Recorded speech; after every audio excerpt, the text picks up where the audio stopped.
My darling.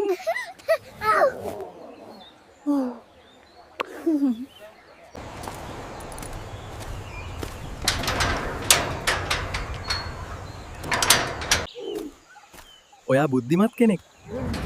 ඔයාට ගොඩාක් ස්තුතියි. අපි වගේ හිර කරගෙන ඉන්න සත්තු බලලා මිනිස්සු විදින සතුට මොකද්ද? ඔයා ඔයාගේ ළමයාව නැතුව කොච්චර කලබල වුණාද? මගේ අම්මගෙන් මාව වෙන් කරලා දැන් ගොඩක් කල්. එයාලත් එක්ක ජීවිතය ගෙවන්න මට බැරි වුණා. එයාලා දැන් නැතුව ඇති. කූඩුවෙන් එහා ලෝකයක් මම දැකලා නැහැ. හරියට කන්න බොන්න නැතුව, නිදහසක් නැතුව දහස් ගණන් දුක් විඳින සත්තු දිහා බලලා ඔයාලා කොහොමද සතුටු වෙන්නේ? අපි මේ ලෝකෙට ඇවිත් තියෙන්නේ කූඩුවක් ඇතුළේ ඉඳන් මිනිස්සු සතුටු කරන්නද? සත්තුන්ගේ හැඩහුරුව අනුව ඔයාලගේ කරුණාව දයාව වෙනස් වෙනව නේද? ඔයා අද ගෙදර ගිහින් කල්පනා කරන්න.